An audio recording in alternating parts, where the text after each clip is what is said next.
Hello, Andrea St. Amand here. Today, I want to talk about healing, emotional healing and spiritual healing, which is not an airy-fairy concept. A lot of people think spirituality, it's all like tripping through the daisies and butterflies and puppies.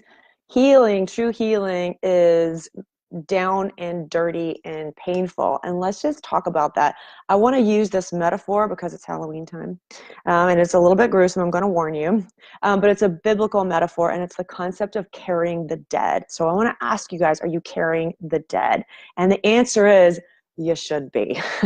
The dead doesn't necessarily mean your past loved ones, although we are going to talk about the grief, that aspect of it, but it means all of your past experiences, all of your past experiences. So it's all the times you harmed somebody, all the times you were harmed, all the times you refused to forgive somebody, all the resentment, all the times you hung on to fear and grief and just wouldn't let something go.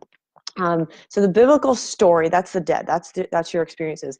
The biblical story is, and I'm not a Bible expert, but I'm guessing that this is an Old Testament story given the context of it, is that if you committed murder, you had to carry the body of the person you murdered on your back.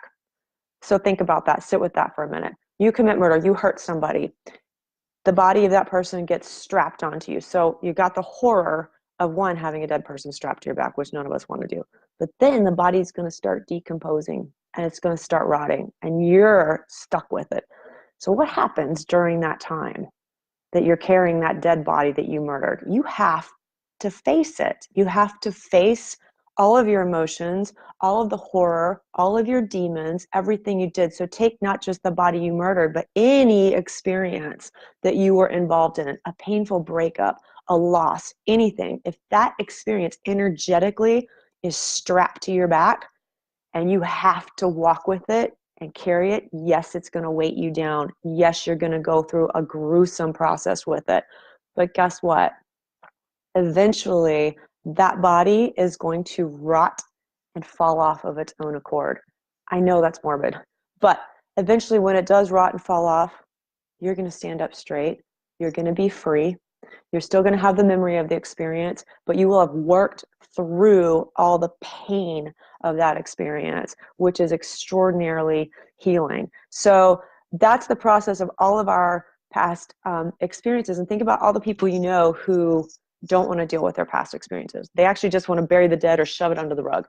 And they're just kind of acting like everything's fine, and you know everything's not fine. And other people, those of us who are very sensitive, we might be accused of hanging on to stuff for too long, but actually what we're doing is healing. We're really doing that down and dirty work of healing. And one day we stand up and it's gone. So yeah, what does that healing take? It takes emotional therapy. It takes emotional intelligence. It might take counseling. It takes time. It takes ups and downs.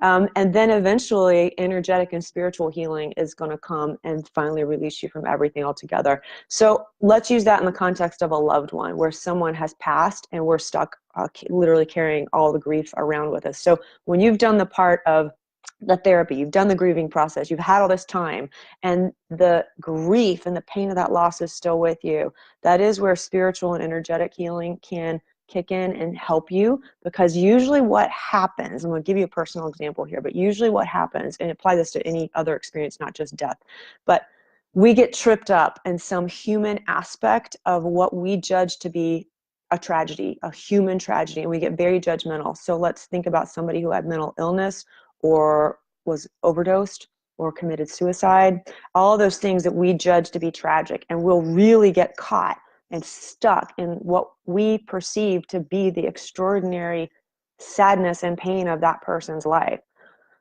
Where in reality, that soul has been released from all of that pain. The soul is released from the addiction and the mental illness and everything. The soul has moved on.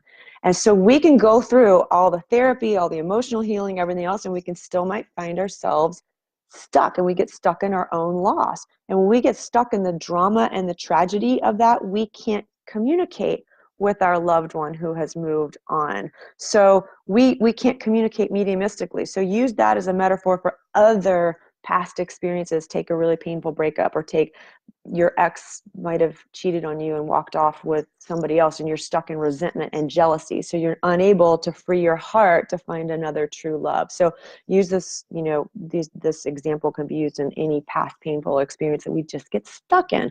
So the one for me, I've shared this with you guys before, but I'll do it again right now.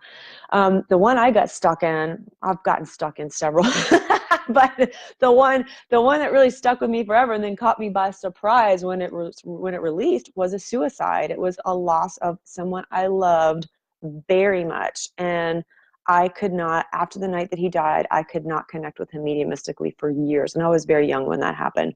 I just couldn't connect, and I went through all the therapy. I went through, all the things I was supposed to do. All this time passed, and it still felt like there was this stuckness in my heart, like I had this hole in my heart. And I started doing energetic healing through the Akashic records, and I started working on myself. I did this with myself, and all of a sudden that loss was gone, and my heart opened up, and all this love poured in, and there he was. And the first thing he said to me was, I am not where you left me. I am not where you keep putting me. I kept putting him back on the night of the suicide, or the night of, and we do that, right? We keep going back to some horror, or keep revisiting some really painful thing where the soul has moved on. And he said, I'm not there. I've moved on. And he flooded me with all these experiences of love, which was amazing.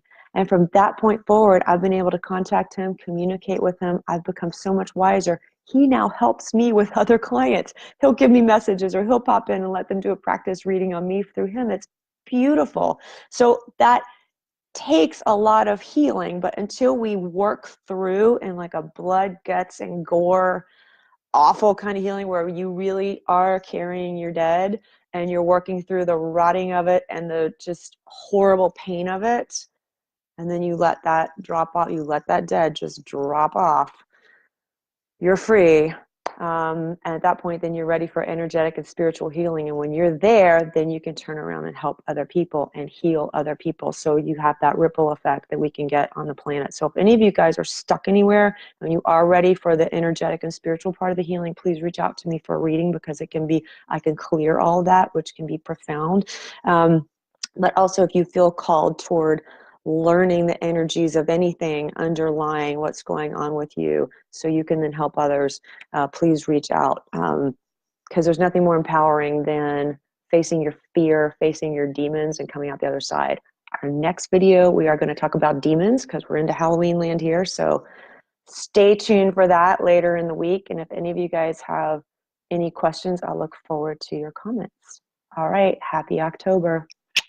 Have fun carrying your dead. Bye.